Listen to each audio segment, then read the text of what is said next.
Well, we're ready now to let you know the result of the voting on the topic we were considering this weekend. And Sharon will put the result up on the screen and I will read it out. So, first of all, question 1. That question was, should the current constitutional position as regards dissolution of the All-Éireann be changed? The number of eligible votes was 71, the number of votes cast 71, no invalid vote, so the total valid poll was 71. And the breakdown in relation to the options, the first option, yes, it should be changed, 36 votes, which in percentage terms is 51%, and no, it should not be changed, 35 votes, 49% in percentage terms. So 1 vote difference. And then moving on to question 2, if the current constitutional position as regards the dissolution of the All-Éireann is changed, how long should the parliamentary term be? And again, the voting is exactly the same, 71 eligible votes, 71 votes cast, no invalid votes, and total valid poll 71. And then on the options, the 4-year option, 39 votes representing 59%, and the 5 years option, 27 votes representing 41%, and prefer not to state an opinion, 5 members polled to preferring not to state an opinion. And there's one thing I should clarify, is that the percentages, the 59% and the 41%, are based on the aggregate of the 39 and 27, which is what we've done on previous occasions. Then moving to question 3, if the current constitutional position as regards the dissolution of the All-Éireann is changed, then the nature of the term. Again, 71 eligible voters, 71 votes cast, no invalid vote, so the total valid poll is 71. And then in relation to the voting, the options, absolutely fixed term, 3 votes, which represents 5%. A fixed term that can be cut short subject to certain conditions, 63 votes, representing 95%, and preferred not to state an opinion, 5 votes. And again, the percentages on options 1 and are based on the aggregate of the votes on options 1 and 2. And then the final question, question 4, if the current constitutional position as regards the dissolution of the All-Éireann is changed, and there is a fixed term which can be cut short subject to certain conditions, whose approval should be needed for an early general election to be held? And you will recollect that the members were asked to vote for one of the 3 options in relation to each line. So the first line was the Cabinet, including the Taoiseach. 12 had no opinion, which really means either both, I should say, both prefer not to state or no vote and no vote. So the 12 is made up of prefer not to state or no vote for that particular option. Then of the 59 who stated their opinion, 39 voted yes and 20 voted no. So in percentage terms, that's 66% and 34%. The second option, a majority of the members of the All-Éireann, in this situation, no opinion was expressed by 15 voters. So there were 56 voters who stated an opinion, and the breakdown of that was 29 or 52% yes, 27 or 48% no. And then moving on to option C, a supermajority, well, I shouldn't call it an option, but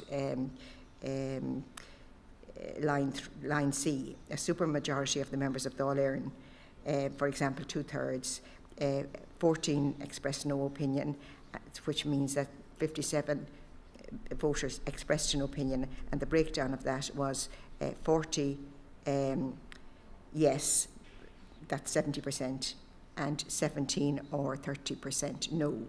And finally, the last actor, if I may use that expression, in line D was the President, and 16 voters expressed no opinion, and of the 55 who did express an opinion, 46 or 84% voted yes, and 9 or 16% voted no. So that's the outcome of the poll today. And just before we conclude our business, I just want to say a few words to bring this process in reality to a total conclusion. This weekend marks the conclusion of the Citizens' Assembly's consideration of the topics in the mandate set out in the resolution approving the establishment. Approving our establishment. The Houses of the Oireachtas gave us 5 topics to consider, and this afternoon the members have made their final set of recommendations. The members led development of these recommendations, which were reflected on the ballot paper, and I described the levels of support each of them received. That's each of the questions voted on just a few minutes ago. I wish to advise you of the next steps. You have made your recommendations known through your vote on the ballot. I will now fulfil the next step of the terms of reference. I will aim to finalise the report on this topic and our last topic, the manner in which referenda are held, and to furnish both to the Houses of the Oireachtas in June. The Secretariat will communicate the contents of the reports, or there may be one report possibly. It may be helpful to have them, the 2 topics dealt with in one report, but we'll communicate the contents to you, and we will let you know the date it's going to be submitted to the Houses of the Oireachtas in advance. As I've indicated earlier this weekend, we hope to lay our report on how the state can make Ireland a leader in tackling climate change before the Houses of the Oireachtas later this week, probably on Wednesday. Yeah. And as regards members of the public who are observing this online, they can continue to monitor what is happening in relation to the reports on our website, and they will become publicly available on the website once they're published, and the website is www.citizensassembly.ie. Now, I want to express my gratitude to a lot of persons and organisations who have assisted us in this process. First of all,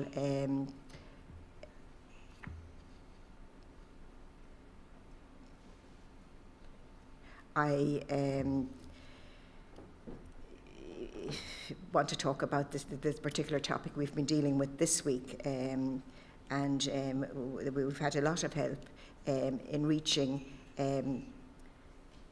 not only a conclusion in relation to the topic we had to discover, we had to discuss and make recommendations on this week, but on the conclusion of our work programme. Yesterday, we were very lucky to receive presentations from an incredibly talented group of speakers on this topic, all of whom are experts in their field. I would like to thank them all for making the journey to Dublin to assist us in our task. I would like to thank all of the 65 experts who've spoken for us.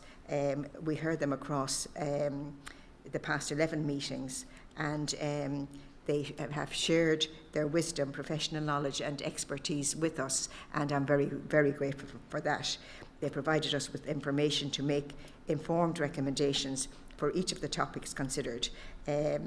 I would also like to mention those individuals who shared their own personal experiences of the matters we were looking at with us, and that had a big effect on us.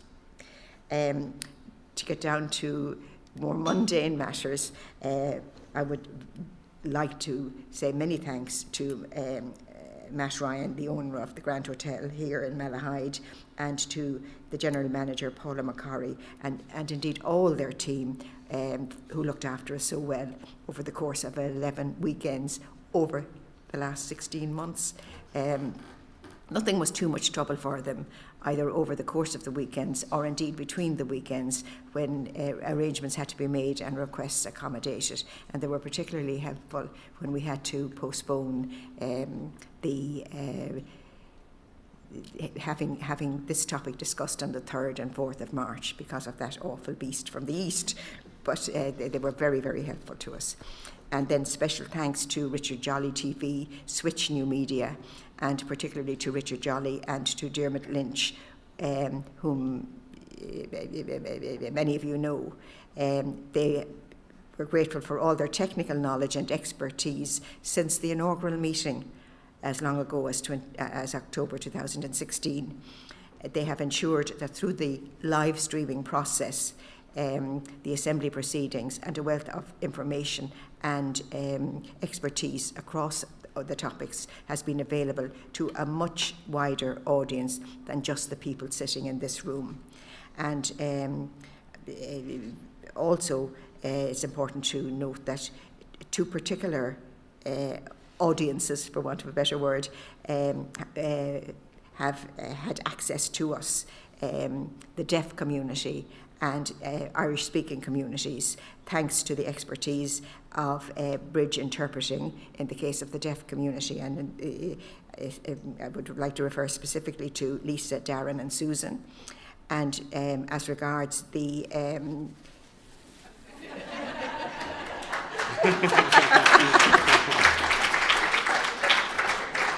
Susan, I didn't know you were there.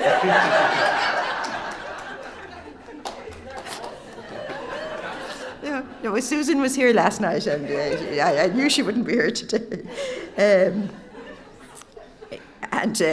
Moving on to Muintir na Gaeilge, I want to thank in particular the staff of Beatrice Translating and Interpreting Services, specifically Sean and Aline, who are down there in a box at the corner. I want to also...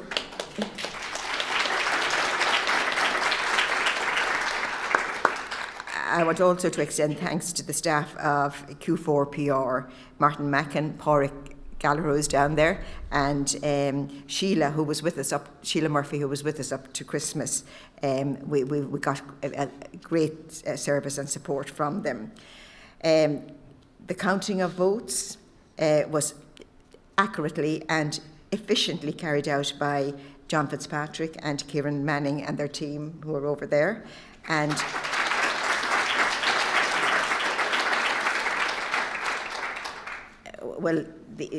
their expertise in this area provided me with great comfort in the reporting of our results and recommendations, which was a very important aspect of the whole process. And I also want to say thank you to the OPW, which provided us with and assembled the stage every weekend. And I want to say thank you very much for that help. It wouldn't have been possible for the Secretariat to run these weekends without the assistance of staff from the Department of the Taoiseach, who helped us out, many of whom you will be familiar with. And I'm very grateful to Martin Fraser, the Secretary-General of the Department, for providing the additional manpower to ensure our weekends have run smoothly. And of course I can't pass by that without including our Secretariat, whom I know have given you all a fantastic service, and they've given me a fantastic service as well, and this process couldn't have proceeded as smoothly as it did without their administrative ability, without their manner of dealing with members, suppliers, the public, me, everybody. And I'm very, very grateful to them. And then I just...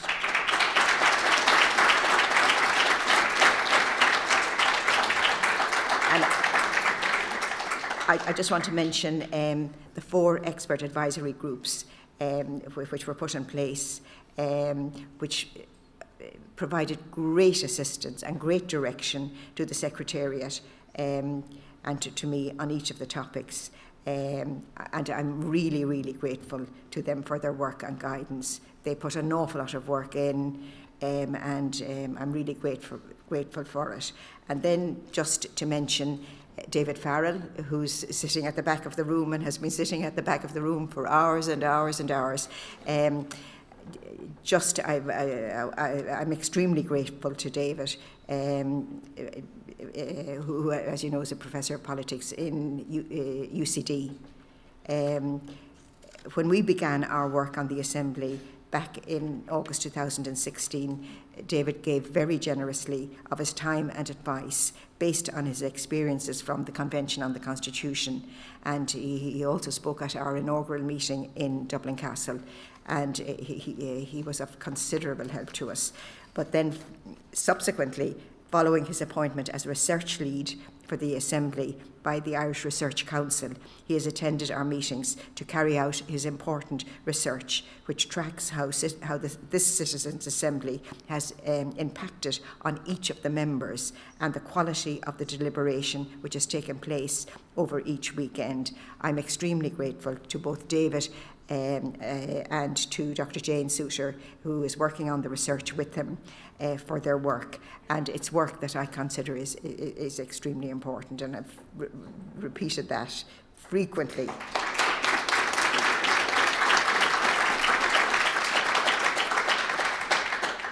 And I'll conclude shortly. The members of the Assembly have together been through a very unique experience. Participation in an exercise in deliberative democracy is unlike other forms of group engagement.